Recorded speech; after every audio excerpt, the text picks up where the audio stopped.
Pozdravljeni v četrtem dnevnem povzetku dogajanja na četrti dan 17. festivala slovenskega filma. Danes smo v studio povabili Hano Projs, sonorično umetnico in umetnico tona, ki je letos prejela Badjurovo nagrado za življenjsko delo.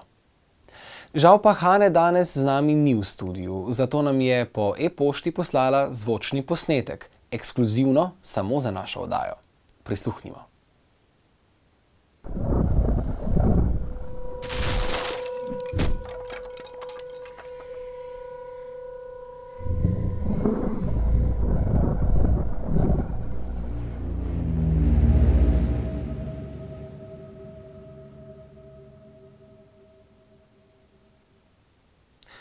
Hana, hvala.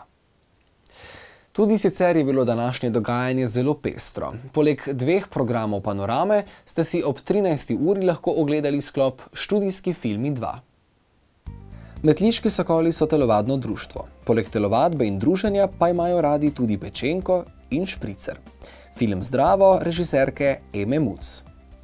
Damir Grbanović je režiral animirani glasbeni film Marjana Abrunheiro, Marija Gata. Film Šovni iz Trsta je režiral Gregor Božič. Starka iz Benečije se spominja dogodka iz svoje mladosti. V obujenem trenutku elegance, ki je mlademu dekletu razsvetlil težki povojni vsakdan, se odseva usoda skupnosti slovensko-italijanske meje. Urška Đukić je posnela film Mulci. Gre za pilot za novodobno mladinsko televizijsko serijo s svežim pristopom do medija filma, v katerem se igrani del prepleta z animiranimi komentarji glavnega lika, mlade Saše, ki se znajde pred ultimativnim ženskim vprašanjem. Obupan slikar, ki se bori za svoje umetniško in finančno preživetje, zastavi priljubljen dedkov fotelj, zadnji vreden predmet v njegovi lasti, v filmu Svetlo-črna režiserja Reneja Maurina. Azulejo ali vizualna iluzija pa je film, ki ga je režiral Kolje Saksida. Ob 17. uri ste si lahko ogledali kratki študijski in srednjemetražni dokumentarni film 3. Življenjski krog Rejnice Bernarde se utaplja ter žari skozi preplet preteklosti in prihodnosti usodnih odločitev. Film Rejnica režiserja Mihe Možina. Drugi film Mama je ena sama pa je režiral Miha Čelar. Film je dokumentarna filmska zgodba, ki razkriva značilen slovenski ojdipovski arhetip mučeniško-posesivne matere. Ob 19:15 ste si lahko ogledali dva filma, kratkega koprodukcijskega in celovečernega koprodukcijskega dokumentarnega. Zadnje dejanje pred podelitvijo vesen. Koprodukcijski film. Predstavila sta se še dva, Smrklja in Ples z Marijo. Smrklja, kratki igrani film, sneman večinoma na vrhu bloka v Splitu, govori o tem, kako deklica preživlja počitnice pri babici, saj se njena starša ločujeta.